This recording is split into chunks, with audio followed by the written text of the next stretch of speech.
Hi, this is Shabani, and you guessed it right. It's time for Samsung Galaxy Note, India's Glam Diva. Every week, I present to you a woman of substance, a woman whose sex appeal lies in her intelligence, a woman who celebrates her femininity, a woman who has lived life and made it a success. 14 divas, 14 weeks. I'm giving you ample time to vote for your favorite Glam Diva. You know the drill by now, and to help you reach your conclusion, I have three very important people who know about the diva and give you insights into their lives. Mind Guru Rajiv Masant, Body Guru Shaina NC, and Soul Guru Shamak Davar.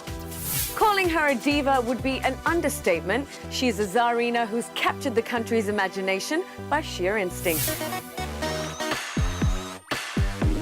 The child in her is still alive. I think what makes her iconic is her commitment to her work. She has enthused so many people to venture into enterprising teleshows. She is the one to give a turning point to television. She's so passionate. She is none other than Ekta Kapoor. I'm a real woman, true as one can be.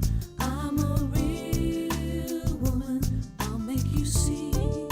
Ekta is like, she does not tell you, but in her own way, she's pushing you because she does not settle for anything but the best. And that's what makes her Ekta Kapoor. She told me once, she said, I'm Jitendra's daughter. And for that, I have many doors that get opened for me. But the challenge for me is to keep them opened for life.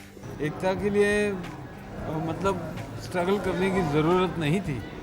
उसने struggle इसलिए किया कि उसका passion था.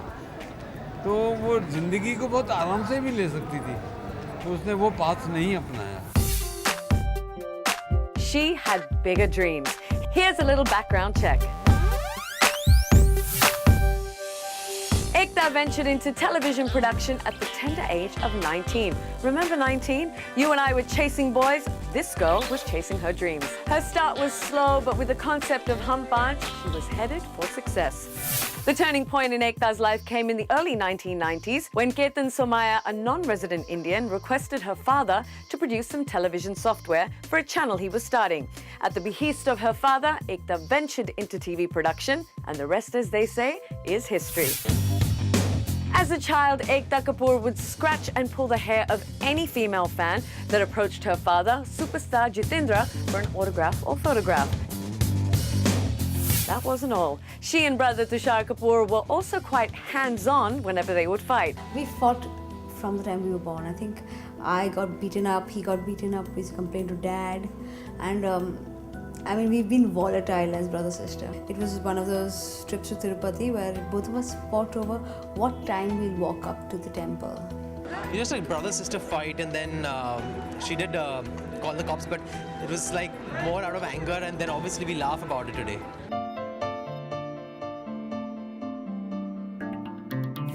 This temperamental nature of Ekta's echoed much later in the corridors of Balaji telefilms, as many people allege that Ekta went crazy when she lost her temper. If I've seen Ekta lose her temper, it's always been for the right reasons. Her temper is really for a reason. She's very passionate about what she does. She's a perfectionist. Ekta's these so-called temper tantrums are mostly overrated. Make for very juicy gossip ingredients for a lovely article. Sometimes most of it is over and above all the little tidbits that people try to gather about her. But I think that Ekta is smart enough at times to utilize that image about her to scare people to work better. The lazy, temperamental daddy's girl grew up fast. She had finally found her calling, and she left no stone unturned to fulfill her destiny. It takes a gutsy woman to single-handedly change the face of Indian television from what it used to be, and Ekta has a lot of it. Isn't that why she's still unbeaten? She's always been very passionate about what she does. I think she had a very good knack of understanding the masses. And she really knew what the families were all about. And she created soaps, and she realized that was her strength. And so she flooded the market with soaps and cashed in on her strength. Ekta famously said, "The rich do not need values, the poor do not have time for them." It's middle-class values that my serials are about. That touched a chord with the whole nation, and almost every middle-class man and woman became putty in her hands every night when they switched on their television sets. She knew the pulse of her audience, she knew what they liked, and then she went for the kill. She's got such amazing, capacity to view things and register them and use them. Like, she's a keen observer. Ekta was smart and she picked up pointers very fast. Guess her days of watching TV were paying off handsomely. She dominated the hearts and minds of all classes, all masses, and women from all age groups. Her strategy targeted women from across all communities, be it Gujaratis, Bengalis, Marathis, or any part of the country. Her audiences grew in leaps and bounds. She was becoming stronger day by day, and her strategy was to gain a larger audience from a very large and diverse Indian diaspora. Ekta launched several shows targeting different communities and taking small-town girls who were righteous and making their characters the pivot around which the whole show and all its characters revolved. For Tulsi to be a very natural character, a character that people could associate with, relate to, one needed to make her as natural as possible. And I feel like that is one of the biggest reasons why that character became so successful. Whenever she has changed the trend, she has been able to change the trend. You take up bade achhe lagte hain, she has been able to change the trend. So she herself is a very talented person. So that is her biggest USP. Her calculating mind also noted that just one network channel would not suffice her needs. She started pitching to other channels as well. She's temperamental, she's opinionated, and she's unapologetic. That's a brilliant strategist who goes by the name Ekta Kapoor. Miss Kapoor has not only created the biggest and best TV shows, but she also created a brand. She created sets that nobody had seen before. She created those lovely bindis that I think people were following. She created vamps which were glamorous. And she created really black and white characters. She used music very effectively in her soaps. And music was something that was only used in movies at that time. So she brought music into television.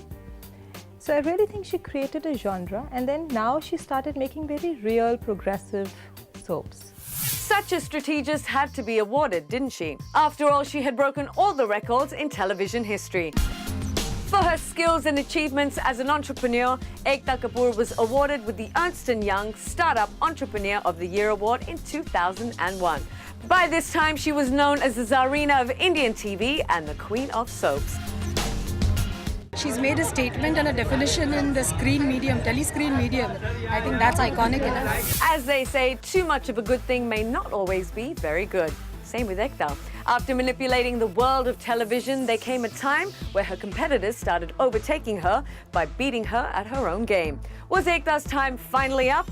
Not really. Ekta's not obsessed with TRP. I don't think she's obsessed with the conventional terms of, success. Ekta, in my words, if I look at Ekta, I think she's more possessed with excellence. She wants to do the thing absolutely correct. She wants to do whatever is on hand to the best of her ability, and I think that's all she cares about. Ekta has had some tough times, but she emerged a winner. She did what no man had ever dreamed of doing. Finally, she had everything she wanted. It was time to give something back. I think I identify with what would probably tickle my senses, and I think that's why I understand the view a bit better than I think I do, at least, and I'm willing to take risks. At times I feel very, very badly, fall flat on my face, but I'm okay with it. So I think it's about learning, unlearning and learning again. This master strategist treated her period of slump as a learning experience. She jumped the bandwagon and started producing small budget films.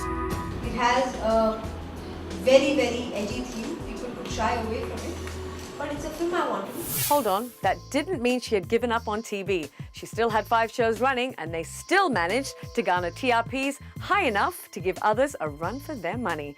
She made a few small budget films, a few of which starred her brother Tushar Kapoor in the lead: Kuch To Hai, Krishna Cottage, Mission Istanbul, and Shootout at Lokhandwala. Success eluded her the first few times, but Lady Luck could not stay away from Ekta for long. She struck gold once again with the sex comedy Kya Cool Hai Hum, starring her brother. Film का hit होना, flop होना सिर्फ director के ऊपर नहीं होता, मेरे ऊपर भी होता है, पूरी टीम के ऊपर होता है. The success of Kya Cool Hai Hum cemented Ekta's belief that she can make this work just like she did on TV. The opportunity presented itself when she met Dibakar Banerjee, who was looking for a producer for his small-budget film LSD, Love, Sex or Dhoka. It was Ekta who actually turned around and told me what my story meant. As always, Ekta was undeterred and the film went on to be a hit. Ekta had found herself a new strategy. She realized that the movie-going audience was different from the television audience, and to make a mark in the film industry, she needed to make new age films. She's really competing single-handedly with a lot of corporates. Balaji is pretty much run by Ekta Kapoor. It's not a place where many minds sit together and come up with ideas. It's really Ekta Kapoor's singular vision. And I think she's done some wonderful things with the films they've produced. Look at just the diverse films that she's produced. Whether it's something like LSD, whether it's something like Shore in the City, whether it's a film like The Dirty Picture, or even something like Ragini MMS. She's clearly looking for films that will get the people to talk. Would you believe if I told you that the company which makes Sas Bahu Sagas is the same one that makes sex comedies? No? Didn't think so. Either did Ekta. She decided to start an alternate company under which she could produce films which she called Alt Entertainment. Under this banner, Ekta produced Ragini MMS, Shore in the City, and the very recent The Dirty Picture.